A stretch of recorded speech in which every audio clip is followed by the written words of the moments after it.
Alors, Frédéric Vasseur évoque la suspension. Il n'était pas certain qu'il pleuve aujourd'hui. Après tout, la course n'était pas entièrement humide. À cause de qui? De la FIA, hein. Les prévisions météo annonçaient des averses toute la journée. Nous connaissions la situation hier avant les qualifs. Nous savions aussi qu'en cas de pluie, la visibilité serait réduite et les dépassements difficiles. La décision n'a pas été facile. Nous avons constaté une répartition à 50-50 sur la grille. C'est toujours un pari risqué, car même le matin, on ne s'attendait pas à voir le soleil apparaître l'après-midi.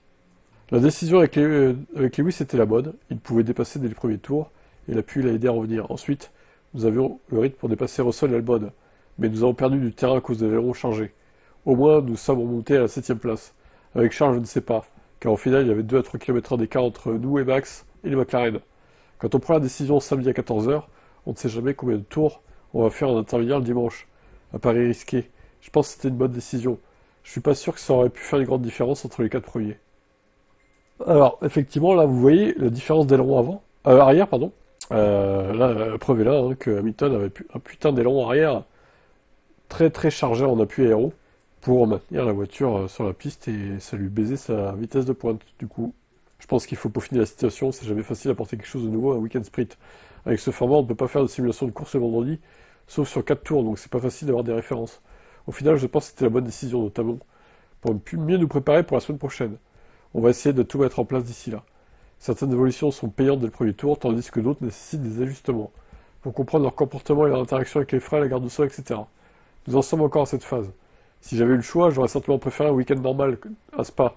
Mais c'est pas à moi de décider du calendrier. Globalement, je pense qu'il était préférable de les mettre en œuvre ce week-end et de prendre des risques. Ouais, mais c'était avant que ça devait arriver, tout ça, encore une fois, c'est trop tard. Des évolutions aussi majeures, ça arrive après la mi-saison, bah non. Franchement, c'est pas acceptable pour une équipe comme Ferrari, quoi. Je pense que nous sommes tous dans la même situation, plus on approche de la fin de saison, plus l'attention se porte sur l'année prochaine.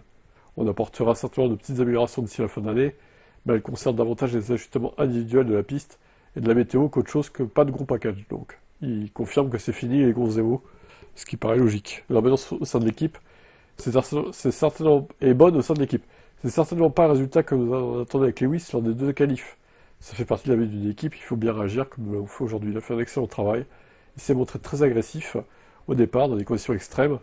Il a même réussi à se battre avec Albon jusqu'au bout. Avec une énergie qui n'était pas celle de Budapest, mais presque.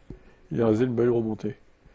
Alors, certains dans les commentaires disent il n'arrivait pas à passer une Williams, il n'arrivait pas à passer Albon, c'est dire à quel point il est tombé bas. Lewis Hamilton, vous comprenez rien à la Formule 1 en fait. Vous êtes des ignares, vous êtes des débiles. On sait tous très bien, on l'a vu d'ailleurs au sprint, que même si une voiture sur un tour est inférieure à celle qui vous poursuit, si vous avez plus de Vmax, vous ne pouvez pas la dépasser, cette voiture.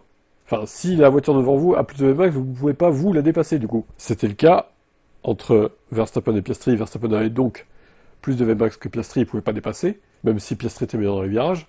Et Hamilton, pareil, il avait moins de Vmax, Albon avait plus de Vmax, donc celui-ci, Lewis, ne pouvait pas dépasser Albon. Est-ce que c'est dur à comprendre? Est-ce que vous pouvez faire marcher votre cerveau un petit peu? S'il vous plaît, hein. Faites un effort. Hein. On doit faire mieux dès le départ si on veut gagner ou monter sur le podium. Il ne faut pas se tromper sur une seule séance. La semaine prochaine, on doit tous progresser. Nous avions une voiture légère et très lourde, et l'autre très lourde. Je n'ai pas attaqué d'un côté ou de l'autre pour des raisons sportives. Par contre, imaginez qu'il y ait eu un accident radio. Tout le monde aurait blâmé la direction de course. Bah, en vrai, non. J'estime que c'est au pilote aussi de lever le pied et de prendre en compte les conditions météo. Il faut arrêter d'infantiliser les pilotes, de les assister là. Moi j'en ai marre, en fait. C'est sélection naturelle. Si un mec se crache au raidillon, tant pis pour lui en fait. C'est tout. Point barre. Alors certes, ça va refaire un safety car, un red flag. Bah tant pis, après on repart encore, et on voit d'autres crashs peut-être ou pas. Et puis ça recommencera jusqu'à ce qu'il fasse sec. Et puis voilà quoi. Moi j'en ai marre de cette FIA qui ne prend pas de risques, qui infantilise les pilotes, qui...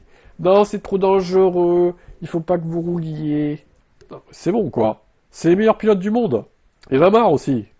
Après l'incident de Sport 2021, nous avons effectué des tests à Furano pour tenter de réduire les nuages d'eau derrière la voiture en installant divers appendices. Cependant, l'eau est finalement soulevée par le diffuseur, ce qui explique pourquoi on ne peut rien faire sans compromettre considérablement les performances des voitures en y installant quelque chose. La limite n'est pas l'adhérence, mais la visibilité. Avec la caméra sur le casque, les spectateurs comprennent que les pilotes ne voient rien. C'est le scénario le plus dangereux, car en cas d'accident devant vous, vous ne verriez pas si une voiture est arrêtée sur la piste. On m'a demandé si la course pouvait commencer plus tôt. Pour l'adhérence, certainement, mais pour la visibilité, je suis pas sûr. On peut pas blâmer les commissaires de course car nous serions les premiers à les blâmer en cas de problème. Leur décision doit être respectée. Termine Vasseur. Non, je respecte pas leur décision. Voilà, c'est mon avis, je pense pas être le seul à avoir cet avis, mais je crois qu'on voulait tous que les voitures partent au moins 30 minutes avant, donc vers 16 heures quoi. De plus aussi, il faut accélérer les procédures. Il faut largement accélérer les procédures, parce que entre le moment où la medical car est rentrée au stand, parce que c'était bon, ok, elle a fait son petit tour, la FIA nous dit, ah bah encore 15 minutes d'attente du coup. Bah non en fait, tac, 5 minutes, bim, allez, dans 5 minutes ça reprend, c'est tout. Pas 15 minutes. Pourquoi 15 minutes? Ils mettent pas 15 minutes pour s'asseoir dans leur voiture, les pilotes.